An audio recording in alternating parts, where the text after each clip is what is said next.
আপনি এটা একটা এক্সাম্পল দেখাবেন, আমি দেখাবো সার্জিস, সার্জিস আমি একটা এক্সাম্পল দেখাবো, একটা এক্সাম্পল দেখাই, অবশ্যই একটা এক্সাম্পল দেখাই, একটা এক্সাম্পল, হ্যাঁ আপনারই দেখাই। আমার এটা বলতে মানে এটা খুব ইচ্ছা ছিল না, কিন্তু যাই হোক একজন জুডিশিয়ারির একজন খুব উঁচু পদের কর্মকর্তা আমাকে জানিয়েছেন, আমি বলি সেটা হচ্ছে আপনার বাবার তদবিরের কারণে নিয়োগ বন্ধ করে দেওয়ায় পঞ্চগড়ের জেলা জজ আর চিফ জুডিশিয়াল ম্যাজিস্ট্রেটকে মিনিস্ট্রিতে অ্যাটাচড করা হয়েছে। ভাই শোনেন একটা কথা বলি, মানে এই যে মানে এটার চেয়ে বড় প্রোপাগান্ডা, এবং মানে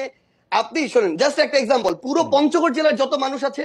তাদেরকে জিজ্ঞাসা করবেন, পুরো পঞ্চগড় জেলার বৈষম্য বিরোধী ছাত্র আন্দোলন আছে তাদেরকে জিজ্ঞাসা করবেন, পুরো পঞ্চগড় জেলার বৈষম্য বিরোধী ছাত্র আন্দোলন পুরো জেলা কোর্ট থেকে শুরু করে এভরিথিং ব্লক করে রাখছিল শুধু একটা কারণে,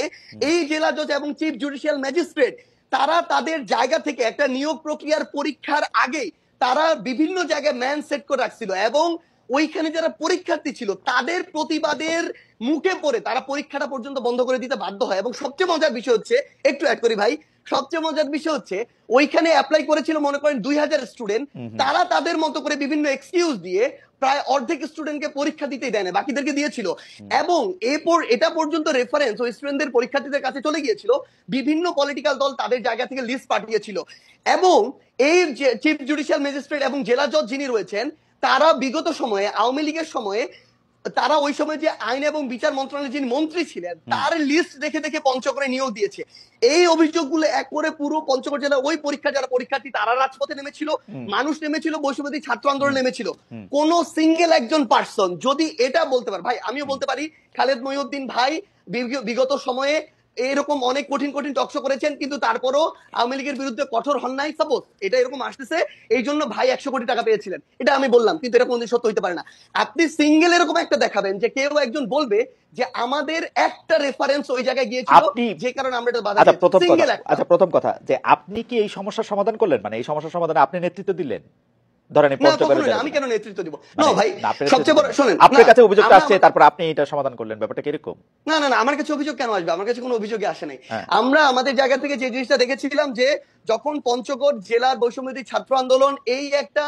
মানে আগে থেকেই ঠিক করা নিয়োগ প্রক্রিয়ায় যাচ্ছিল, এবং তাদের আগের রেকর্ড গুলো এরকম যে বিভিন্ন রেফারেন্সে, বিভিন্ন সুপারিশে এবং অর্থ লেনদেনের মধ্য দিয়ে তারা নিয়োগ দিয়েছে। পুরো বৈষম্য বিরোধী ছাত্র আন্দোলন শুধু না, পুরো পঞ্চগড় জেলা জজ কোর্ট জানি, যত অ্যাডভোকেট আছে সবাই জানে যে তারা এগুলোর সাথে জড়িত। ভাই শেষ করি তো, তখন যখন তারা এই আন্দোলনে নামে সেই জায়গার জেলা প্রশাসক থেকে শুরু করে জেলা পুলিশ সুপার এবং অন্যান্য যারা, ইভেন আইন এবং বিচার মন্ত্রণালয়ের যারা যিনি দায়িত্বে রয়েছেন সচিব হিসেবে বা অন্যান্য হিসেবে, তারা তাদের জায়গা থেকে এই বিষয়টি শুধু আমাকে বলেছিল যে এইটুকু যেন দেখা যায় যে স্টুডেন্টরা যেন ওখানে ভাঙচুর না করে বিচারিক প্রাঙ্গণে, সেই জায়গাটিতে আমরা আমাদের জায়গা থেকে বৈষম্যবিরোধী ছাত্র আন্দোলনকে বলেছিলাম তারা তাদের যৌক্তিক আন্দোলন চালিয়ে রাখ, কিন্তু তারা যেন কোনো ভাঙচুর প্রক্রিয়া না যায়, এইটুকু। এটা হচ্ছে প্রশাসনিক বিষয় ভাই, কিন্তু না ভাই আমার মনে হয় যে একটা কথা অ্যাড করতে হবে ভাই,